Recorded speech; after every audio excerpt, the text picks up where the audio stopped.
ప్రియరక్షకుడైన యేసయ్య అతి శ్రేష్టమైనటువంటి నామంలో వేల్పూరు గ్రామస్తులైన ఈ వీధి వారికి అందరికీ కూడా ప్రత్యేకించి వందనాలు తెలియజేస్తూ ఉన్నాం. దయచేసి గమనించండి, ఇవి దేవుని మాటలు, దేవుని యొక్క వాక్యంలో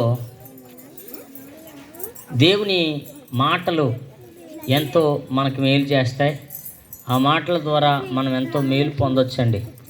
లోకంలో ఎన్నో మాటలు విన్నా కానీ కొన్ని మాటలు మనకి ప్రమాదాన్ని, మరికొన్ని మాటలు వినోదాన్ని అందించవచ్చు. కానీ మనుషుల యొక్క మాటలు పూర్తిగా మనుషులకు మేలు చేయలేవండి.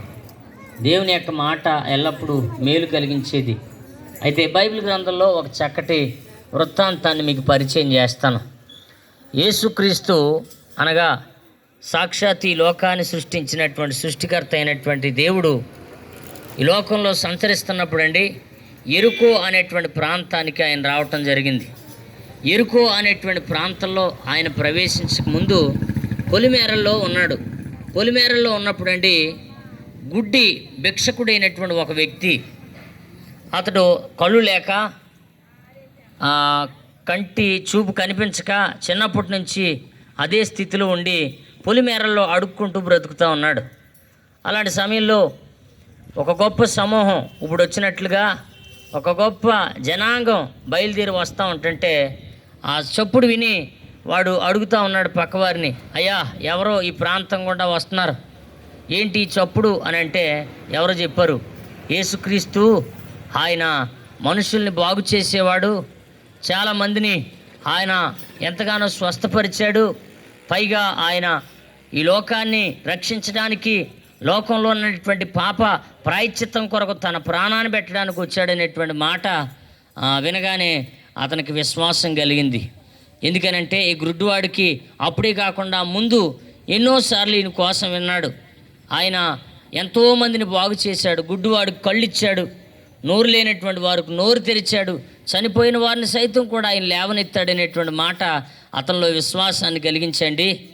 అంటున్నాడు, దావీదు కుమారుడా నన్ను రక్షించు, నన్ను కరుణించు అని కేకలు వేస్తూ ఉన్నాడు. కేకలు వేస్తూ ఉంటుంటే అక్కడున్న చాలామంది ఆయన గద్దిస్తున్నారు.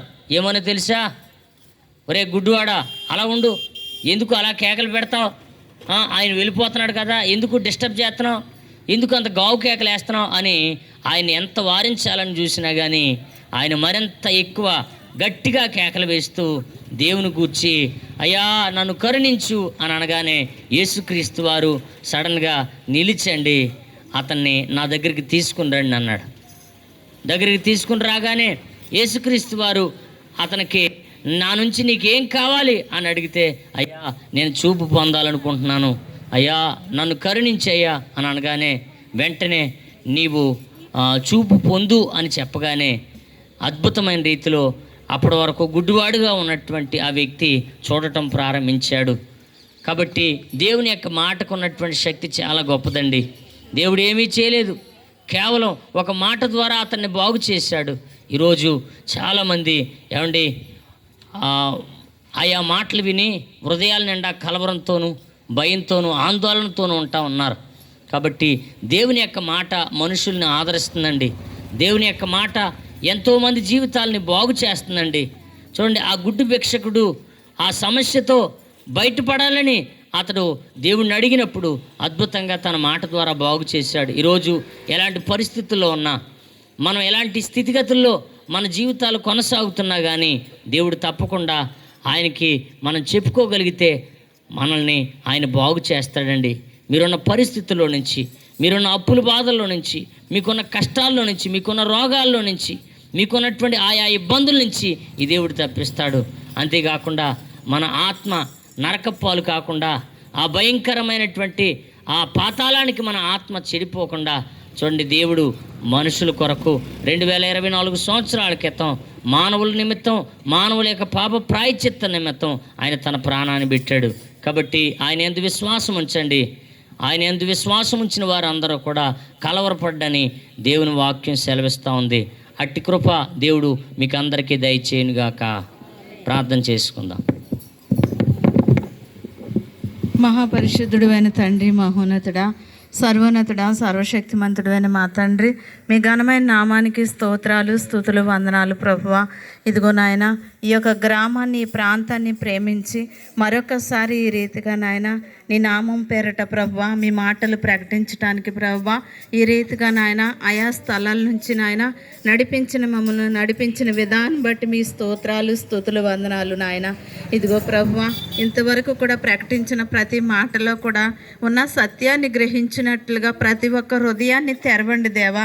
ఆనాడు ప్రభు ఆ గుడ్డితనంతో ఉన్న ఆ వ్యక్తిని ప్రభువా, అయ్యా నాయన ప్రభా, తన యొక్క నాయన ఆ సమయం దాటిపోతే మళ్ళా తనకు అవకాశం ఉండదని ఆ వ్యక్తి సత్యాన్ని గ్రహించాడు ప్రభువా. నీ స్తోత్రాలు. ఎంతమంది ఎన్ని నా ప్రభువా మాటలు నాయన, అయ్యా ప్రభా నాయన నువ్వు ఆగు అన్నప్పటికీ కూడా మరింతగా బిగ్గరగా కేక వేసిన ఆయన నా తండ్రి సమయాన్ని సద్వినియోగం చేసుకున్నాడు. తండ్రి నీకు స్తోత్రాలు. నిజమే ప్రభువా, ఇదిగో నాయన ఈ యొక్క నాయన సువార్త ప్రకటించబడుతున్న ఈ యొక్క నాయన సమయాలు ఉన్నాయి ప్రభువా. మరి కొద్ది కాలానికి సువార్త ముయ్యబడుతుంది తండ్రి. నిజమే, నీ వాక్యం ప్రకటించబడతా ఉండగా ప్రభువా, అయ్యా ప్రభువా, ప్రతి ఒక్క హృదయం తెరవండి దేవా. నీ స్తోత్రాలు. సత్యాన్ని గ్రహించడానికి సహాయం చేయండి ప్రభువా. ఇహలోక సంబంధమైన పరిస్థితుల నుండి, బంధాల నుండి, నా ప్రభు బంధకాల నుంచి, ఆత్మ సంబంధమైన ప్రభువా బంధకాల నుంచి కూడా విడిపించే దేవుడు మీరై ఉన్నారని మిమ్మల్ని గుర్తెరిగినట్లుగా ప్రతి ఒక్క హృదయాన్ని తెరిచి ప్రభువా ఇంతవరకు ప్రకటించబడిన మాట ప్రతి ఒక్క హృదయంలో ఫలించి వారు విశ్వసించి ప్రభువా హృదయమందు నా ప్రభువా విశ్వసించి నోటితో ఒప్పుకుని రక్షణ పొందినట్లుగా ప్రతి ఒక్కరిని దర్శించి కృప చూపించుమని యేసు పరిశుద్ధ నామన స్తోత్రాలు చెల్లించి వేడుకొనిచున్నాం తండ్రి. ఆమేన్.